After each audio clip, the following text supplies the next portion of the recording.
Acima de tudo, abaixo de nada, o Vasco é meu mundo, aqui é minha casa, eu amo você. Vasco, eu amo você, meu velho amigo, amor verdadeiro. E contra o racismo fui o pioneiro, vou te dizer, Vasco, eu amo você. Fala galera do canal Na Cruz de Malta, tudo bem com você? Que bom te receber aqui para o nosso primeiro Papo de Gigante. E o nosso primeiro convidado é ele, vascaíno, leva o nome do Vasco para a Rede Globo, por exemplo, como para vários outros lugares, João Almirante. João, prazer te receber aqui, cara.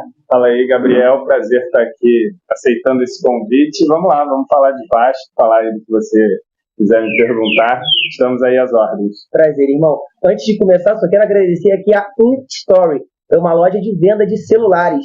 Você precisa de um celular Xiaomi, seja da linha Poco, Redmi ou Mi, você pode encontrar na InStory. Ou também, se você quer um iPhone, se você quer comprar um iPhone novo ou usado, a InStory faz esse tipo de serviço também.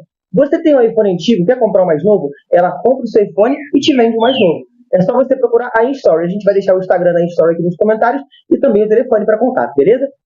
João, cara, muito obrigado mais uma vez por estar aqui com a gente. Eu queria te perguntar primeiramente, cara, você é de Petrópolis, uma cidade afastada do Rio, né, do Rio de Janeiro, badalado. Como que você chegou, cara, a ser um comentarista do Charla lá, pelo Premier, a ter o seu canal no YouTube, ter esse engajamento, todo mundo onde você vai sabe que é o João Almirante vascaíno. Como foi isso, cara? Então, cara, eu acho assim, eu sou aqui de Petrópolis, não acho que Petrópolis seja tão distante assim do Rio, né? Tem uma horinha ali, é claro que é uma dificuldade, mas sempre fui a jogos, né, desde que podia ir sozinho, porque eu não tenho, assim, uma grande influência familiar para ser vascaíno, meu pai, minha mãe, ninguém, né, eu virei vascaíno, assim, de infância, em 94, ali tinha 5, 6 anos, que foi no título carioca do Vasco, que o Vasco ganha sobre o Fluminense e tal, e aí eu lembro que eu desde pequeno via muito futebol, e aí eu, enfim, comecei a partir daquele título, eu falei, pô, sou Vasco agora. E aí, desde então, entrei nessa. E aí, enfim, aí comecei minha carreira, né, em relação a Vasco, né, na internet, né, na época dos blogs ainda, ali por 2008, cara. Criei meu blog no ano que o Vasco caiu pela primeira vez, ó, que zica também, né. Foi 2008 que eu comecei a escrever alguns textos, eu publicava no Orkut e tal, e aí na comunidade do Vasco, né, falecido Orkut, né, faz bastante tempo. E aí, enfim, comecei a publicar ali, aí comecei a ganhar uma moral lá da galera, aí mandava meus textos também para um outro site, que é o Super Vasco, que eu acho que existe até hoje, e aí comecei a escrever colunas, né, lá pro Super Vasco, então aí comecei a me inserir nesse cenário aí de comentar Vasco nessa época que era blogs e tudo mais, colunas, era muito comum, agora mais vídeo, né. Enfim, resumidamente. Aí depois veio essa época dos vídeos, que na verdade eu fui entrar assim, em coisa de fazer canal, ali por 2019, talvez, pré-pandemia, um pouquinho iniciozinho assim, antes da pandemia, tinha o meu canal no YouTube, que está desativado, meu canal próprio, que é onde eu comecei ali a comentar alguma coisa. E na pandemia, ali 2020, um amigo meu, sócio até hoje, Gustavo Mel, a gente fez o Portão 9, né, que é o título em alusão lá ao portão da bancada em São Januário, Portão 9 e tal. E a gente começou a fazer lives, né, que era um momento de lives ali na pandemia pra caramba. E aí também nesse ano, 2021, aliás, começou o GE, né, Globo Esporte, o GE, a página na internet, começou a ter um projeto Voz da Torcida, que escolheu ali algum influenciador, jornalista, comentarista, para representar os times, os principais times, né? Ali na página, para participar, fazer o vídeo pós-jogo, que é o que eu faço até hoje, e também o podcast, que a gente sempre repercute o jogo anterior, né? Tem sempre um podcast, uma live hoje no GE, inclusive a nossa live é disparada com a maior audiência lá no GE hoje. Enfim, quer divulgar a live? Não, é a live lá no GE. Quem não conhece, procura lá, no GE Vasco, tem no YouTube, tem também no Spotify, né? Os agregadores aí de podcast, também dá para ouvir podcast, mas é gravado em live. Enfim, e aí a Globo tem essa parceria com o Premier, né? O Premier da Globo, e o Premier fez uma parceria com o Charla, que é para fazer uma transmissão alternativa ali de... em alguns jogos. Tem um jogo por rodada que tem essa transmissão alternativa do Charla, e aí quando é Vasco, geralmente eu vou, eu não vou sempre não, às vezes tem outros caras que vão também, outros comentaristas, mas eu já fui algumas vezes, vou algumas vezes, assim, espero ir, que é sempre bacana, né, ir lá comentar o jogo, mas foi mais ou menos assim, eu comecei minha carreira em relação a Vasco, né, em blog, e depois veio essa era dos vídeos e das lives, e agora é isso, né, são lives, e agora eu tenho o P9, né, o Portão 9, tem outro canal agora que é o Expresso, 1923, que tem um ano e pouco, e também está um sucesso, a gente faz transmissão de jogo e tal, faz cobertura, tem reportagem, né, a gente tem um repórter nas coletivas e tudo mais, então faz uma cobertura bem bacana, tem live todos os dias, às 9 horas da noite no Expresso, acompanhe, enfim, são mais 4 sócios, e a gente vai se revezando, né, para não ter todo mundo fazer a live no mesmo dia, né, tem que falar, né, já falei de ontem, aí vai um outro, faz a live do outro dia e tal, e a gente vai tocando assim, e então é assim, é o GE, e agora o Expresso são os meus duas frentes de trabalho, e às vezes a gente vai lá no Charla também. Trabalhando para 4 portais, tá riquíssimo. Olha aí, não, quem dera. Tá riquíssimo. Quem dera. Daqui a pouco o PIB de Petrópolis, praticamente, né? Tá maluco. Não, mas, pô, é bacana, assim, a gente tem um apoio legal, né? É bacana essa visibilidade no GE, por exemplo, pô, no Charla, bacana, é um reconhecimento também. E no nosso canal, né, esse canal são eu e os meus sócios, e a gente vai tocando muito a gente já teve patrocínio e tal, hoje não estamos ainda buscando outras receitas, digamos assim, mas a gente tem lá uma galera que a gente também contratou, né, que está conseguindo crescer assim como uma empresa, né, tem os seus gastos também, que não são também pequenos, mas a gente consegue levar lá e com a fonte fundamental de receita é o apoio, né, cara? A gente acha que não é um canal nem com números assim tão expressivos, tipo assim, inscritos. Temos 25 mil inscritos, é um número ali para frente a outros canais de clube aí que nem é tão grande. Mas, assim, é muito engajada a nossa comunidade. Então, assim, são 25 mil inscritos ali e muitos deles são membros ali do canal, então dá uma moral mensal ali para nós e assim a gente vai tocando. Você que está aí, se você ainda não é inscrito no canal Expresso 1923, vai lá agora, se inscreve se você puder se tornar membro também. Agora, João, você falou uma coisa que eu não sabia, cara. Você não tem origem vascaína na família?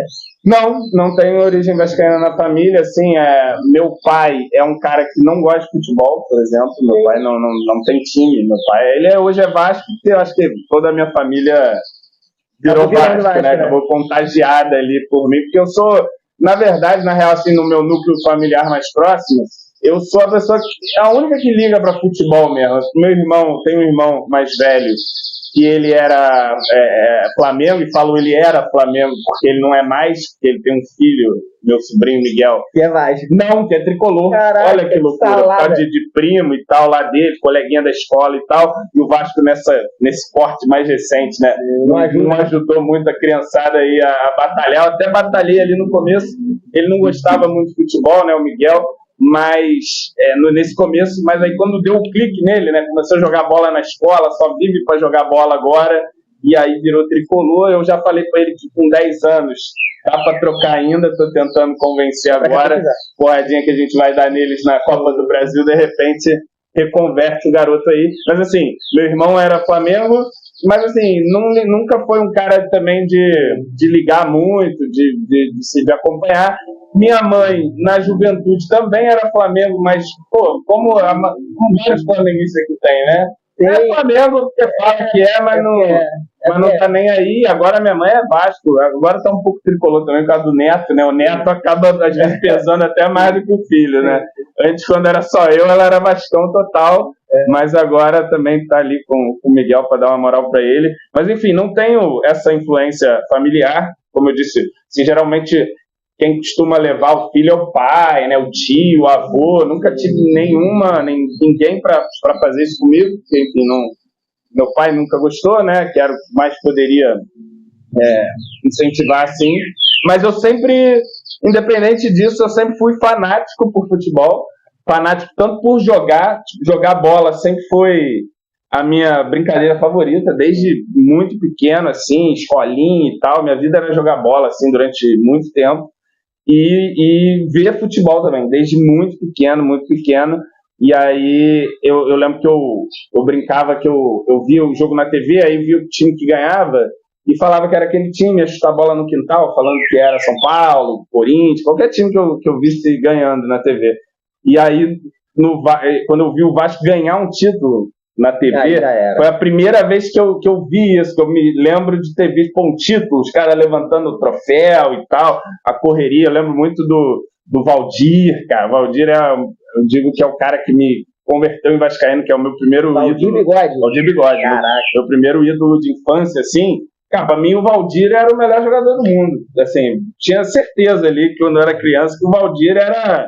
Não, todo mundo queria o Valdir, e o Valdir era o cara. E era mesmo, assim, metia gol pra cacete mesmo, claro. Arrebentava. O Valdir foi o meu primeiro ídolo, né? E aí, a partir dali, eu vi aquilo e falei, sou Vasco e agora somos Vasco e acabou, não vou ficar falando que sou outro time. E aí entrei nessa, e aí tem uma coisa que também marca muito ali a minha infância com futebol, que é a Copa de 94. Que a final é no dia 17 de julho, que é justamente o dia do meu aniversário, de 6 anos. E eu lembro muito dessa Copa, eu lembro muito desse aniversário. Foi realmente no dia da final da Copa, estava todo mundo lá na minha casa, meus tios, minha avó, meus avós e tal. E eu lembro que a gente viu esse jogo lá em casa, e muito tenso. Eu desde pequeno tenho essa coisa, cara. Eu mesmo bem criança, né, isso não costuma ser comum, eu já ficava tão conectado com o jogo, eu ficava muito nervoso. Eu ficava, tipo... Sente, né? Cara, eu ficava muito nervoso, assim, com 5 anos de idade, minha mãe me dava copo com água com açúcar, assim, eu vendo o jogo da Copa, assim, que eu tava passando mal. O jogo contra a Suécia, semifinal, por exemplo, eu lembro claramente, eu fiquei tão nervoso que eu parei de ver o jogo na sala que eu tava, fui pro meu quarto, e aí eu liguei a TV que eu tinha fora do ar, pra dar um chiado, pra eu não ouvir nada, e fiquei deitado ali, tipo, apavorado com o jogo. Uma criança de 5 anos, apavorada com o jogo do Brasil. E na final, meu pai também cagão pra caramba, eu e ele, a gente ficou trancado no banheiro, do lado de fora da casa, assim, um banheiro que tinha do lado de fora, pra não ver os pênaltis. Tava assim, pá e tal. E aí eu lembro muito do Romário também. O Romário é um cara que marca muito a minha infância ali, o Romário 94, né? E aí lembro quando ele vem pro Brasil de novo em 95, eu lembro de ver isso no Jornal Nacional, e anunciar para onde o Romário ia voltar. Aí ele volta pros caras, caraca, mano, que loucura, que aí isso. Aí não dá. E assim, eu não tinha nem muita conexão, que era um Romário podendo voltar ao Vasco. Eu não lembro do Romário no princípio, né? Eu era muito criança. Mas eu lembro que eu gostava muito do Romário e tinha a expectativa dele, de repente, vir pro Vasco. Mas aí ele foi pros caras, mas depois voltou pra nós. Depois a gente deu muita felicidade, muita alegria, né? Depois jogou em tudo que é lugar também, mas aqui foi onde ele conseguiu os seus principais números e títulos, né? Cara, eu tenho uma curiosidade. Eu sou fã do Charla Podcast, acompanho basicamente tudo. Eu quero saber como que é pra você trabalhar do lado do Beto Júnior e do Cantarelli, cara. Como que é essa experiência pra você? Cara, é bacana. Eu também sou fã, sempre assisto, né, ali o podcast. São várias entrevistas bacanas. Eu acho que eles conseguem extrair mais do que numa entrevista comum. Acho que os jogadores se sentem mais à vontade ali para, de repente, soltar umas que ele não soltaria numa entrevista normal, né? Mas é muito bacana, né? Você vê os caras ali, conhece os caras no podcast e tal, e aí você tá ali com eles, dividindo a mesa ali, participando do programa. É bacana, sempre me trataram super bem, tanto o Cantarelli quanto o Betão, apesar de botafoguense e rubro-negro, né? Sim. Mas é sempre uma resenha bacana lá, um clima sempre legal. Tem as provocações, tem esse aspecto, né, nas transmissões dele, de ser um pouco mais descontraído, de poder zoar, passar um pouco dos limites ali em algumas coisas do que você pode fazer numa transmissão convencional. Então é bacana, e são dois caras muito bacanas, não só eles, como todos os outros lá, o Manel, o Enzo, que é o vascaíno, né, que é parceiro, o Fio também está lá, o Tricolor, né, e fora a galera da produção, Então é sempre legal participar. Cara, eu acompanhei aquele jogo do Vasco e do Red Bull Bragantino pela rádio do Cantarelli. Cara, o Cantarelli é um botafoguense, mas parece que ele é vascaíno. E a emoção que ele transmite naquele gol do Serginho, cara, te faz chorar. Faz chorar. E eu queria, você que tá ali de frente com ele ali, vendo ele fazer isso, cara, como que é aquilo ali? Ele dá tudo dele ali na hora da transmissão? Pô, dá tudo e mais um pouco, eu diria, cara. Porque assim, e aí você fica com essa impressão de que ele é vascaíno, porque ele comemora, mas ele faz isso em todos os gols. E já fui em alguns charlas, né, gol do adversário, que se na hora do gol do Vasco ele solta tudo, na hora do gol dos caras ele solta tudo também, e ali na tua frente tu não pode fazer nada.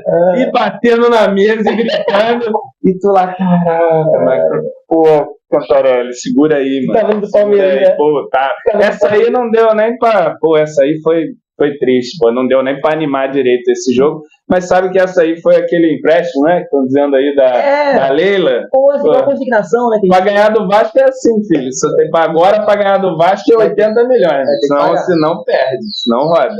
Entrando um pouquinho agora no Vasco, cara, eu queria saber o seguinte, o que você tá achando desse atual momento do Vasco, sem falar de diretoria, desse momento do Vasco pra você? A gente vem aí de um período difícil, cara, difícil engatar 4 vitórias seguidas, desde 2011, que a gente não chegava numa semifinal, tirando ano passado, de Copa do Brasil, né, de conseguir, sabe, respirar, de conseguir acordar bem uma semana, de conseguir ter vitórias. Cara, como que tá pra você como vascaíno? Qual a tua sensação pra daqui até o final do ano? Ah, cara, eu acho que esse é um momento mais positivo do Vasco aí, talvez desde 2012, naquele momento em que a gente é eliminado ali na Libertadores, e aí depois a coisa degringola legal, né? O time se desmonta e tal, mas a gente começa muito bem o ano, começa liderando, vai mesmo perdendo depois, sai do G4 só na finaleira do campeonato e tal, era um fim de ciclo aquilo ali, né? Eu acho que a gente está entrando num ciclo muito positivo, eu quero acreditar nisso, eu vejo hoje o Vasco finalmente com um time completo, digamos assim, eu acho que o elenco tem coisas a melhorar, por exemplo, você perde um dos zagueiros agora, cai muito o nível. Mas assim, pensando em time titular, né, um 11 inicial, eu acho que é um time muito promissor que o Vasco está montando agora, né, sob o comando do Diniz também, que é um técnico que a gente pegou em baixa, né, mas sempre foi um cara especial, diferente, né, o Diniz é um treinador que todo mundo reconhece que, cara, ele é diferente, ele tem um pensamento próprio, digamos assim, ele não é um cara que fica imitando modelos e tal, ele tem as ideias dele, o jeito que ele acha que tem que jogar, que tem que marcar e tudo mais, é um cara autoral, que já foi vencedor na carreira, é muito novo ainda, acho que o Diniz é um cara que tem uma margem para crescer muito na carreira, é muito novo, né, a gente está vendo técnicos aí até hoje, até há pouco tempo, até tava o Filipão aí, treinando o time, o Luxemburgo, Abel, então o Diniz, cara... Ramon Dias, então o Diniz, cara, tem uma estrada muito longa aí, e assim, esse momento do Vasco realmente é especial, porque não é um acaso, né, assim, por exemplo, ano passado a gente viveu um momento melhor do que o que estava acontecendo, né, recente, ano passado a gente conseguiu 4 vitórias seguidas, por exemplo, lá com o Paiva, a gente também chegou na semifinal da Copa do Brasil, mas eu acho que era um outro contexto, eu acho que aquilo ali foi um fenômeno, assim, cara. O Paiva, aquele encaixe lá, o Pedrinho chegando e tomando o negócio dos gringos lá na justiça e tal, e deu um boom ali, é uma coisa que encaixou, mas a gente já chega, por exemplo, na semifinal da Copa do Brasil com um time cambaleando, já tinha perdido o Adson, o David, tanto que a gente... Uma sequência de não vitórias. Sequência de não vitórias, porque era um time limitado ainda, né? Você via que era um time que, faltava bastante coisa. A zaga... Qual que era a zaga do Vasco? Era Maicon, Léo Pelé, o João Vitor, e ficava aquela discussão, caramba, quem que tem que jogar? Ninguém tem que jogar, aí tinha que escolher 2, e aí, nunca passava aquela confiança. O meio campo ali, Hugo Moura e Cocão até encaixou, mas É limitado, Coutinho né? ainda longe de ser o Coutinho de hoje. Coutinho muito longe de ser o de hoje. David na ponta. Mas o David e o Watson, quando eles entram ali naquele time do Paiva, eles até o time dá uma encaixada. Quando depois machuca o Watson, depois machuca o David, entra o Puma improvisado na ponta direita e entra o Emerson Rodrigues, colombiano, complicado também, ali na ponta esquerda. E a gente viu o Rossi, pô, na e ainda tinha o Rossi, olha as coisas que entravam no time. Tinha o Serginho no banco, ou o Serginho já tinha ido embora, não sei. Enfim, mas aí o time ainda era assim, e ainda mais com as lesões que teve ali, né? Perdeu o Paulinho no começo do ano já, aí tinha perdido o Jair também logo em seguida, né? Então foi um ano que começou ali com problemas. Mas, assim, era um time que chegava na semifinal e claramente estava no limite, né? Falava assim, cara, pô, chegamos aqui... Queria ir pra final. Queria, dava pra final. Pô, mas de repente até depois a gente vai pra final, ia pegar os caras, ia ser uma final e a gente, caramba, né? Ia ser complicado. E agora não, mano. Esse ano o Vasco chega, tá fazendo uma campanha de retorno aí, que tá no topo do retorno, e não é o acaso isso. O Vasco, meu irmão, tá jogando. É a melhor bola do Brasil hoje. Cara, hoje, que dia é hoje, precisamente? Hoje é 18 de outubro. Hoje nesse recorte mais recente, é o time que tem conseguido ser mais consistente e dominante. Você vê aí os outros postulantes, né, que estão lá em cima. Palmeiras está rateando nesse último corte aí, tomou 3 da LDU, matou em casa aí com o Cruzeiro, nós ganhamos do Cruzeiro. Fora o baile. O Flamengo perdeu do Fortaleza, a gente veio com a menos. Então, assim, acho que, sem brincadeira, hoje o Vasco tem ali se o Vasco tiver, sempre, isso que é o problema também. Nós temos ali os nossos 11, tem umas opções no ataque, só que a defesa é aquilo. A gente está a um passo de sair do melhor zagueiro do mundo pro pior também. Se entrar ali, sai o Cuesta, e aí o que vai acontecer? Ou então recua o Moura ali, acho que é até a melhor solução, mas piora muito em relação, né? Mas assim, a gente tendo esses caras aí, podendo chegar numa semifinal de Copa do Brasil com esse time completo, e acho que o Vasco tem que se esforçar para isso. De repente, ali nas últimas rodadas do Brasileiro, se vê que tem alguém que pode estar sentindo alguma coisa, preserva aqui, tira ali, mas enfim, acho que também. Mas a gente chega também em outra frente no Brasileiro, brigando aí por bola jogada e, cara, não só a questão coletiva, que eu acho que o Vasco está se azeitando cada vez mais na ideia do Diniz, e que é um Diniz diferente também do Diniz do Fluminense, que é um negócio mais de saidinha. Eu acho que o Diniz está mais adaptável agora, o Vasco joga em bola longa também, tem ali o colombiano para sair em velocidade. O Renan, que é um absurdo. O Ryan, os zagueiros são muito bons, a chegada do Barros. Então, assim, hoje você olha para o time titular do Vasco, você não encontra muitos elos fracos. Tipo assim, goleiro, tem. E ainda é um goleiro que, para Copas, é muito bom, porque é pegador de pênalti. Tudo bem que Cássio é pegador de pênalti, o Hugo Souza é pegador de pênalti, o Fábio nem é tão pegador, mas o Fábio é um goleiro que tem que se respeitar também, né? Mas assim, goleiro tem. O lateral vai pra Copa do Mundo. Lateral direito. Paulo Henrique. Ninguém joga mais com o PH na lateral direito. Nenhuma lateral, né, eu diria. Na zaga, acertou finalmente. O Cuesta e Renan, dupla que, pô, cara, os caras parecem que nasceram pra jogar um com o outro, e no time do Diniz e no Vasco. Um jogar sério, que eu Cuesta e toca longe. Pois é, bizarro. O Piton, que tem ali o seu problema defensivo, mas agora com essa zaga isso é menos exposto, pô, é um cara que sempre deixa suas assistências, é um cara que decide muito jogo no ataque, com cruzamento e tal. Inclusive, com esse cruzamento, acho que ele chega a 7 assistências no Brasileiro, no contra o Bragantino agora pro Verratti. Então é um cara que volta ali a se encaixar, e a gente sabe que o Piton sempre ajudou, né? Embora tenha momentos que a gente fica, meu Deus, Piton, principalmente na defesa, mas no ataque ele é sempre um cara que contribuiu. Aí no meio a gente trouxe o Barros do América. Foi uma atacada também certeira trazer um moleque, fechou o tripé ali com o Cuesta e Renan, defensivo, que não perdeu, não. O Barros não perdeu. Nesse momento que eu te dou essa entrevista, o Barros não perdeu o jogo. Só empatou um jogo, se não me engano, contra o Ceará. O resto ganhou todos. Pois é, não, empatou acho que outros jogos também, Botafogo, Copa do Brasil ali. Mas assim, acho que são 11 jogos e nenhuma derrota, desde que ele jogou titular.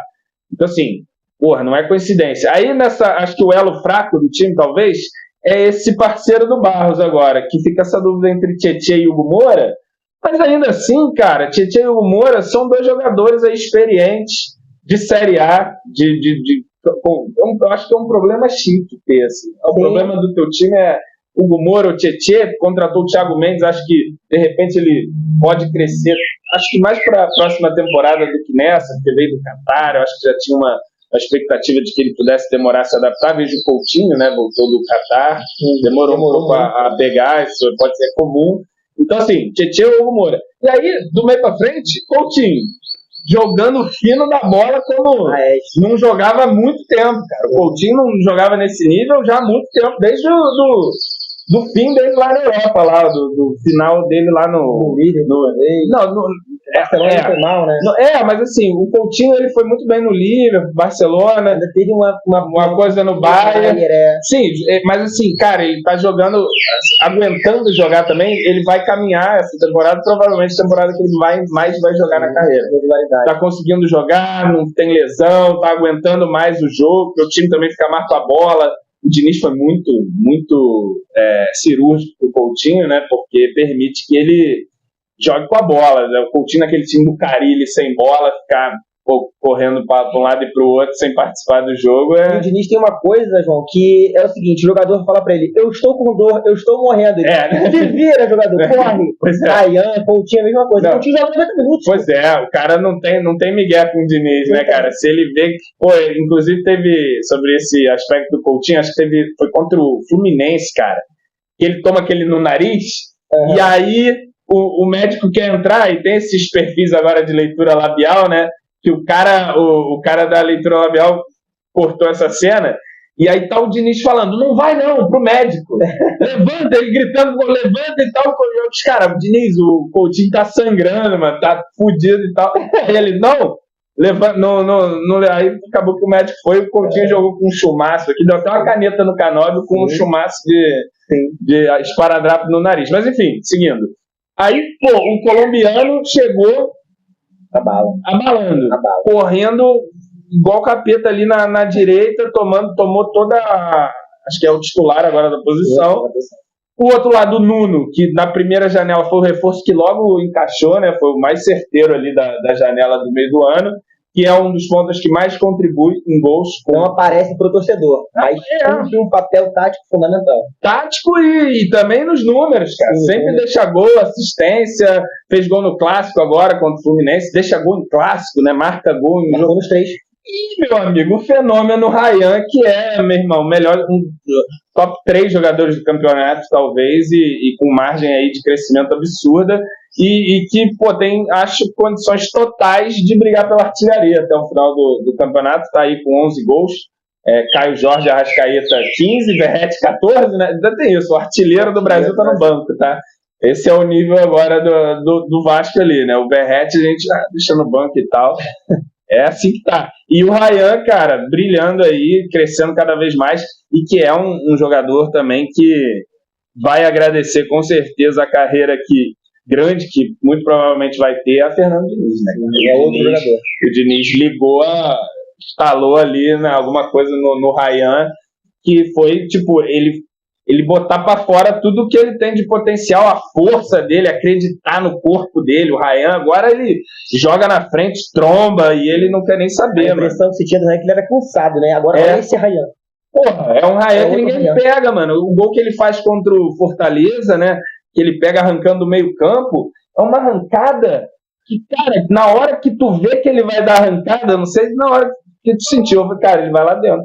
Ele, na hora que o zagueiro vê também que é o Ryan de mano, ele já vai correndo no desespero e tu vê que não vai parar, cara, que ele vai dar o tapa e vai levar. Se encostar nele, ele arrasta.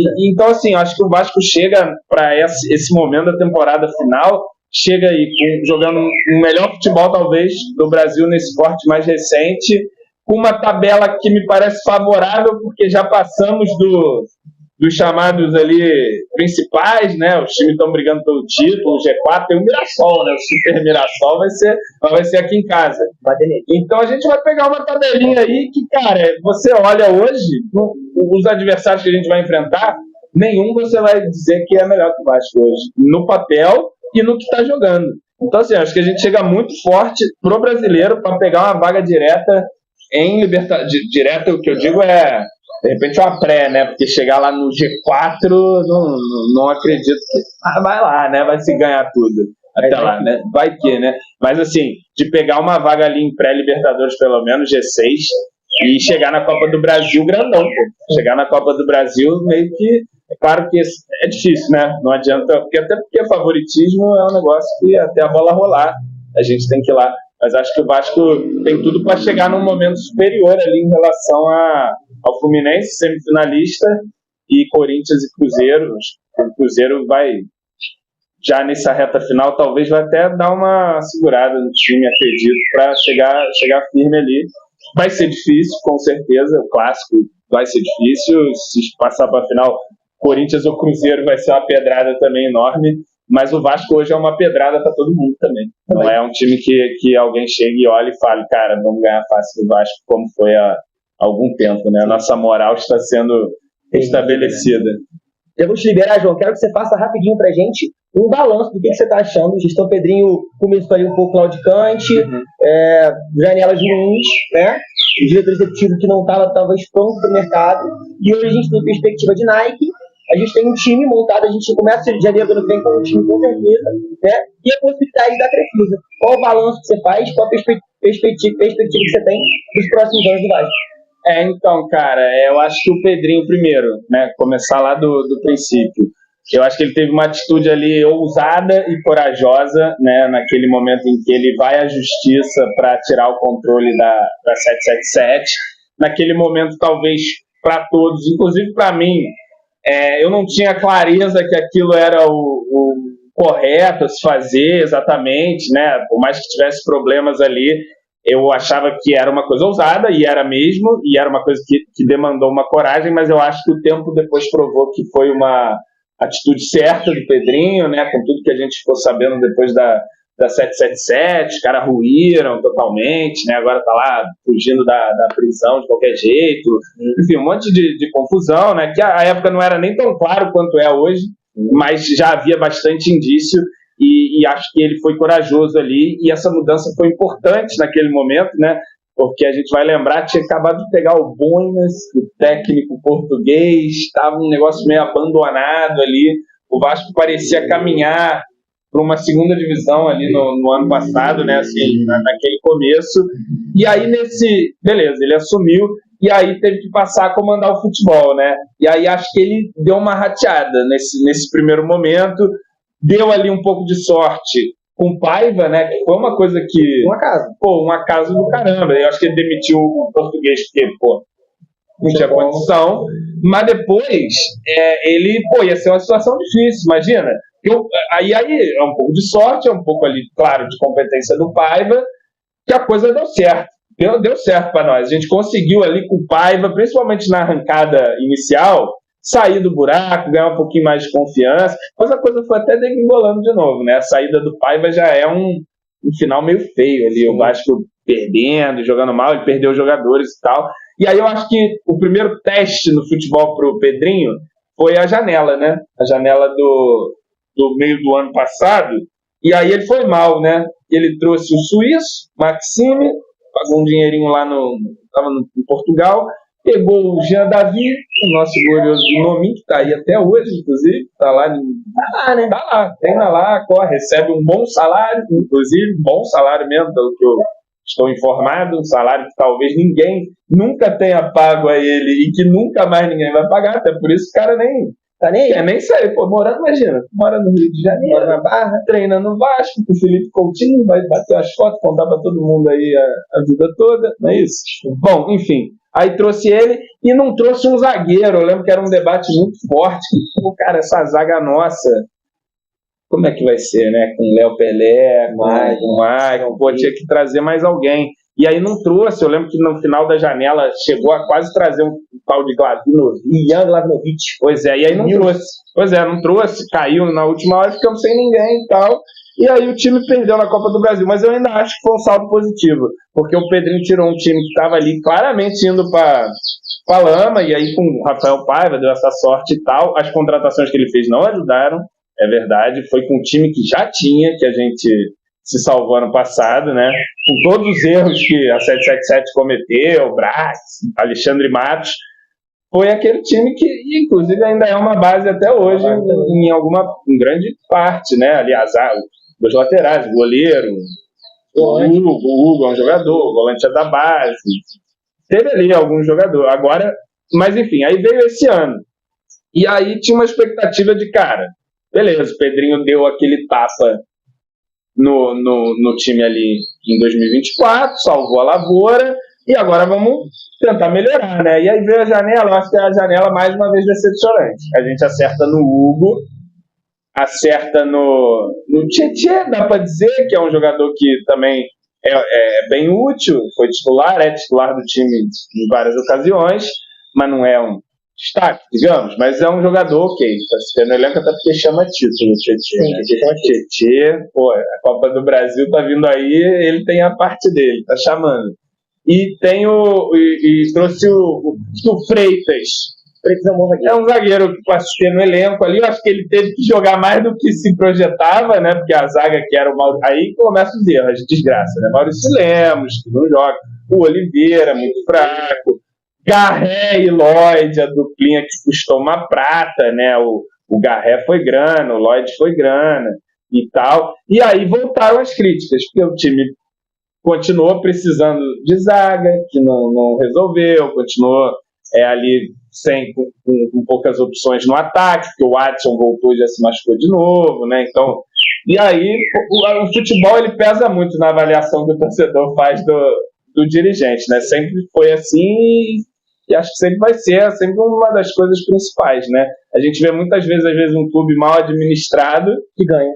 Que tá lá, as finanças, o nego nem sabe o que vai fazer, mas ganhou, e aí beleza, e depois quando vai ver, acabou com tudo, né? Mas, enfim, e ao mesmo tempo que às vezes você tá fazendo as coisas certas, que tem que fazer, mas o resultado não tá vindo no campo, é criticado, né? Porque o campo é o que muitas vezes que manda. E aí, entre outros erros do Pedrinho no futebol, para ficar nesse aspecto, eu acho que a escolha... Primeiro, a do Paiva, ele não deu tanto respaldo pro Paiva. Ele nunca chegou e falou, caraca, eu tô com Paiva e vamos embora. A coisa meio que aconteceu e não tinha sentido tu interromper mais, né? Porque, pô, vai fazer o quê? Vai demitir o cara para trazer quem, né? E tá dando certo. E a escolha do Carille, eu acho que foi muito ruim, muito incoerente, né? E assim, aí criou uma situação em que o Pedrinho, pô, chegou a dizer quase isso claramente em coletiva, de que, cara, a gente não queria o Carille não, mas é o que dá. Então, como é que respaldo é esse, né? É claro que quando você está ali na cadeira, às vezes não é como você quer, né? O mercado é o mercado, às vezes. Eu acho que o Pedrinho tentou o Renato primeiro, né? Aí o Renato não pediu alto também, cacete, né? Meu Deus. E aí, cara, o Carille pintou, mas sempre a contragosto. E aí é muito difícil que isso desse certo, né? O Pedrinho quer que o Vasco jogue de um jeito, que é o oposto do que o Carille consegue fazer. Então não tinha muito sentido, acabou demitindo o Carille. Na época eu achei uma coisa meio cara também. Sempre que o Vasco demite técnico, você fica preocupado, né? Porque você fala, cara, o que vai ser agora? E geralmente não pintam grandes nomes, né? Ainda mais quando você está numa situação difícil. Mas tinha o Fernando Diniz no mercado e acho que esse aí acabou sendo um acerto que é coerente, pelo menos, sabe? Tanto que aí pegou o Diniz e sustentou o Diniz. Se é o Carille com os resultados do Diniz, tinha rodado. Mas como é o Diniz e o Pedrinho gosta do Diniz, e o Diniz gosta do Pedrinho e tem ali uma confiança mútua, ele bancou e fez muito bem de bancar, né? A convicção dele, acho que agora tem se provado muito benéfica para nós. Segurou o Diniz também é um cara que talvez o Vasco não conseguisse acessar, né? Em outro momento, ele estava em baixa, mas o Diniz é um técnico caro, né, cara? É um técnico que estava na seleção brasileira até outro dia. E acho que o Diniz, isso também favorece a questão com o Pedrinho, né? Que é um cara que são amigos, sempre que gosta e tal. E aí eu acho que o Diniz confiou que com o Pedrinho ele teria o respaldo, e teve mesmo, tanto que sustentou o Diniz ali em momentos sem resultados. E nunca se balançou o Diniz, né? Acho que alguma parte da torcida chegou a pedir, a querer crescer esse coro, mas internamente o Diniz nunca balançou, sempre teve o respaldo total ali, trabalhou e agora está colhendo os seus frutos, né? O time melhorou também, deram peças para o Diniz e ele foi importante nessa montagem. Então, assim, acho que o Pedrinho, no futebol, consegue, a partir dessa segunda janela, dar uma guinada muito positiva no trabalho, e isso com certeza reflete na avaliação. Quem que tá puto com o Pedrinho agora? Ninguém. O Pedrinho, pegou dos americanos picareta, mandou os caras embora. Pegou o time, contratou 2 zagueiros, agora a gente tá jogando pra caramba. E admito. E mais esse detalhe, bom você lembrar, exatamente, isso também. O primeiro diretor foi o Marcelo Santana. Todo respeito, né? Um cara que não tinha tanta experiência, ainda mais nessa função. Ele foi até presidente do Bahia, tinha lá sua experiência. Não sei quanto de autonomia ele tinha também para fazer as coisas. A situação do Vasco não é fácil, mas sem dúvida o Admar chegando aí. E aí não sei também qual que é o nível de influência do Admar em cada contratação, mas, cara, é o departamento de futebol. E a partir da chegada deste português, do nada a gente saiu de contratar uns caboclos aí que ninguém sabe quem é, pra trazer o zagueiro da seleção colombiana. E o maluco chega, joga e acabou, resolve o problema. Robert Renan teve a visão de buscar o Barros, foi no Matheus França, uma contratação muito interessante, né, de um jogador que não é muito o nosso bico financeiro, tanto que é um empréstimo, que a gente nunca conseguiria trazer um cara desse se não fosse num empréstimo, né, nesse momento. E aí você traz um cara bom aí, cara, para te ajudar nessa reta final. Deve ficar um ano mesmo, que a gente não vai conseguir comprar o Matheus França, né? Não dá, né? Não, se de repente ele se apaixona mais ainda e fala para renovar um empréstimo, mais um ano, mas beleza. Mas já trouxe para esse ano, já tá bom, já vai ajudar agora, e começo da temporada que vem. Mas assim, trouxe o Andrés Gomes. Então, o patamar das contratações do Vasco mudou muito, né? Tanto que os caras chegaram. E olha o aproveitamento dessa janela em relação a outras. Foi a do ano passado que trouxe o Jean Davi, o Maxime e o Emerson Rodrigues, que foi o que mais aproveitou e ainda sinceramente, né? E agora, cara, tu traz 2 zagueiros titulares absolutos e subiram o patamar do time muito. Traz um garoto de volta, uma boa observação, ver que o moleque estava já pronto para chegar e estava mesmo, que é o Barros. Traz do Andrés Gomes, que já virou titular. O França, que pode vir em algum momento a brigar para ser titular, mas é uma excelente reserva, uma excelente opção quando tem um desfalque. E o Thiago Mendes, que aí talvez é o único que ainda não deu a sua contribuição relevante, mas que é um cara também que o nome é bom. Então, assim, acho que não está fazendo agora tanta falta, porque a gente está conseguindo cobrir ali, trouxe o Barros que ajeitou, né? Foi uma pena perder o Jair, me parece que estava chegando no seu melhor momento, e acho que é um jogo que encaixa com o Diniz também, é um jogador que tem que jogar com a bola, né? Não adianta ficar botando o Jair para correr igual uma barata tonta, marcando, que não. O negócio dele é o jogo com a bola, mas que pena, né? Tá fora, machucou no joelho. Barros e Jair agora, hein? Seria a dupla titular agora, eu acredito. Mas enfim. O time está bem agora, então ele deu essa guinada. E sobre outros aspectos, né, da gestão, eu acho que ele conseguiu dar ali um encaminhamento de São Januário, finalmente, né, que eu acho que é um trabalho que vem de gestões anteriores também, sejamos justos. Começa lá com o próprio Campilo, né, fazendo lá um projeto e tal, dando o start. E depois na última gestão Salgado tem o negócio do potencial construtivo, que desenrola lá com a prefeitura. E o Pedrinho pegou essa situação e deu um andamento a ela, e São Januário deve sair a reforma, começar pelo menos já do ano que vem, né? Acredito que já vai ser, esse ano é o último de São Januário na atual configuração. Então é uma coisa importante, que é necessária.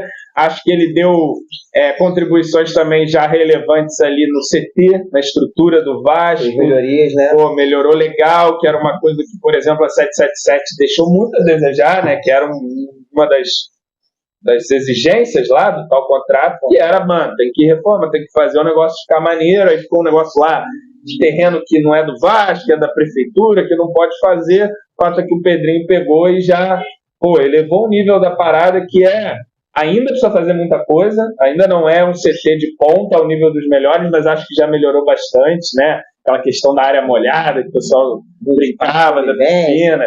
Pois é, são coisas assim, o espaço de convivência nem tanto, mas aquela questão da área de piscinas é essencial, né? Saiu uma foto antes, os caras derretem numa banheirinha. Né? Eu sei até que é comum, assim, acontece essas piscinas portáteis, que até no Manchester City tem lá, às vezes também.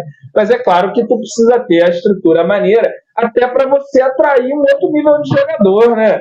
Pô, imagina tu receber o Carlos Cuesta aqui, pô, num puxadinho ali, num negócio improvisado, é maneiro, né? Para você mostrar um negócio bacana, assim, para a autoestima do próprio clube, que é uma necessidade hoje, cara. Tu vai lá no Mirassol, tu pode crer que no Mirassol tá tudo voando, meu irmão. Tá tudo brilhando lá em termos de estrutura, né? E o Vasco merece mais do que nunca ter também uma estrutura à sua altura, e acho que está caminhando para ter, repito, tem coisas ainda a avançar.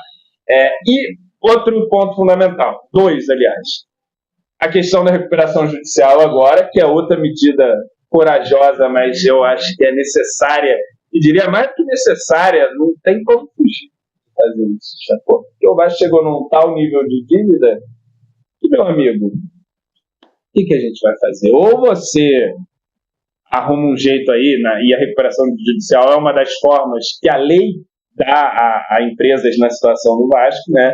Que é chegar para os credores e falar: amigos, a gente tem essa dívida, mas a gente não tem como pagar tudo isso. A gente tem que ter um abatimento aí. É claro que é uma situação sempre delicada, né? Porque tem muita gente ali que trabalhou muito, que merece tudo que o Vasco prometeu, outras gestões, né? O Vasco, enquanto instituição, né? Que fez muitas dívidas, foi muito irresponsável, mas os trabalhadores não têm muito a ver com isso. Mas chega numa situação que, se você não procurar um meio termo, não tem como o Vasco pagar. Então vai ser o pior dos mundos, que o Vasco fecha as portas, não paga ninguém ganha nada, e ninguém vai para lugar nenhum, né? Então, assim, a recuperação judicial é uma forma do Vasco continuar funcionando e pagar minimamente os seus trabalhadores, e não só trabalhadores, fornecedores e tudo mais. É claro que tem ali, às vezes, uma situação que é meio barra pesada, né? Tipo, desconto de 92% no que o cara tem a receber, e aí está tendo algumas contestações, e acho que os credores têm o seu direito também de falar, pô, imagina você. Sim. O cara quer te pagar 8% do que ele te deve, né, cara? E ainda quer te pagar em 20 anos. Em 20, é difícil, né? Mas é uma negociação dura.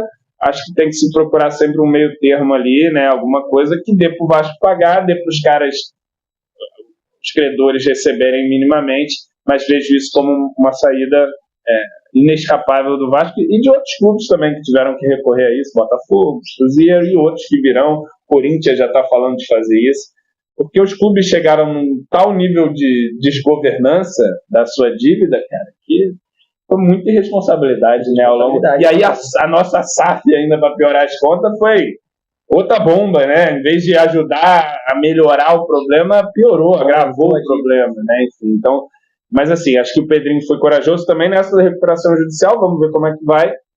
E tem um último ponto que eu também acho que é importante, que é da questão do investidor, né? Que você falou da Crefisa, essa parceria. A gente não sabe ainda exatamente, né, o que vai ser aí no futuro, mas tem um cheiro aí de aproximação, né, com a Crefisa. Já tinha antes, inclusive na época que o Pedrinho toma o controle da SAF, né, pelo Vasco Associativo, tinha ali já uma conversa de Crefisa. Inclusive a Crefisa, eu acho que chegou a fazer até um estudo ali da situação do Vasco, a tal da due diligence. Eles chegaram a fazer ali para ver quanto seria para pegar o Vasco e tal, mas aí a galera lá do Palmeiras gritou, o conselheiro, e lá, porra, a Leila, presidente, como é que a Crefisa vai entrar? Mas tem um negócio que a Leila vai sair da presidência do Palmeiras, né? Daqui a 28, se não me engano. Daqui a uns 2 anos, né? Acho que até final de 27, acho que 28, né? E aí, meu amigo, vai saber, né? Porque ela saindo de lá, acho que não haveria nenhum impedimento de uma Crefisa Nem sei se com ela lá há algum impedimento legal, né? Claro que, eu, na minha visão, viraria um grande conflito de interesse se a presidente do Palmeiras, uma empresa dela é dona do Vasco e ela é presidente do Palmeiras. Isso é maluco, acho que não tem como acontecer isso. Agora, ela saindo de lá, pessoa física, empresa, e a Crefisa vindo do Vasco, acho que tem ali um caminho, mas eu acho que esse é o outro ponto importante da gestão. Porque, enfim, as coisas estão caminhando agora, a gente está sempre em horas e tal, mas ano que vem, aprovada a recuperação judicial, tem que começar a pagar.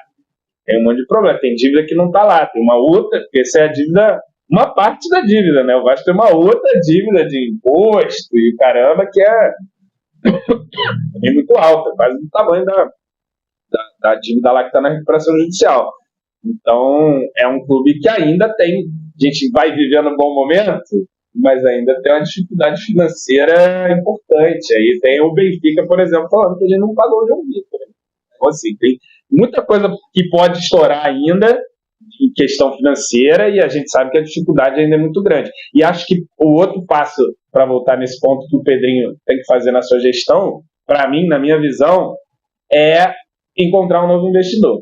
E claro que de uma maneira agora, com o aprendizado que a gente teve com a 777, mais responsável, de que seja uma coisa que seja feita com uma paciência, com um estudo maior, né?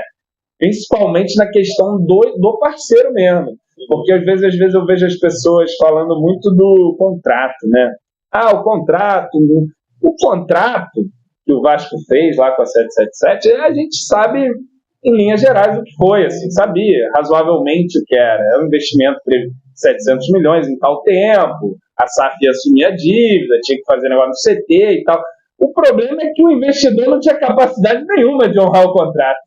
O problema não era no que estava no contrato, é no cara que a gente apertou a mão para cumprir o tal contrato, que os caras mostraram que não tinham capacidade, e mais do que isso, eu acho que eles não tinham capacidade. E era pior, porque eles não tinham preocupação também. Era uma coisa meio que, cara, qualquer coisa, vamos embora. Qualquer coisa já era, né? Então tinha uma situação meio largada, né? Então, assim, acho que o contrato, é claro, a gente tem que desenhar as melhores cláusulas para o Vasco, inclusive cláusulas na hora de repente, romper o contrato, né? Que eu acho que até tinham na anterior, esse negócio de entrar na justiça acabou que embolou um pouco mais essa situação, mas, repito, acho que foi necessário. O tempo me mostrou que acho que o Pedrinho realmente fez o que era para ter sido feito naquela circunstância, mas, assim, o cuidado, para além do contrato, das cláusulas, é o cuidado de, investigar legal o investidor, ver quem é os caras, os antecedentes, onde trabalharam, o que fizeram, né, fazer um mapeamento, para que a gente, no momento que conseguir fazer um investidor, consiga que seja um negócio saudável e mais duradouro, né? O que não é muito fácil, meu amigo, porque você vê o caso do Botafogo, que até o início do ano era citado como uma SAF que deu certo.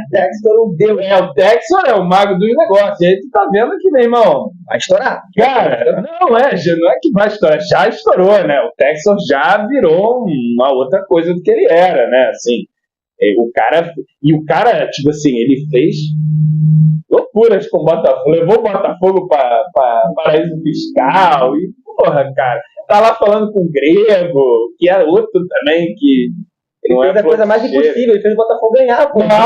Fora isso. Mas, cara, depois ele ir lá no Botafogo, o clube associativo deu muita carta branca pro Texas. Quando a bola tá entrando, meu amigo, aí, meu irmão, vai, Texas, que é isso? Assina aqui, ó, toma lá, vai.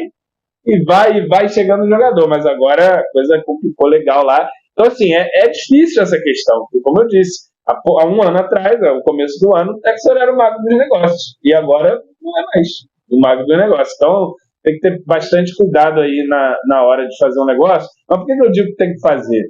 Porque com a situação financeira do Vasco, eu não vejo, e o nível de grana que está rolando no futebol, eu não vejo como a gente competir, pagar as dívidas, investir, montar time bom, sustentar um time bom, se você não tiver uma grande receita, né? Claro que o clube tem que sempre trabalhar para ter mais patrocínio, mais bilheteria. Acho que São Januário Reformados vai ajudar, e daí para frente, obviamente.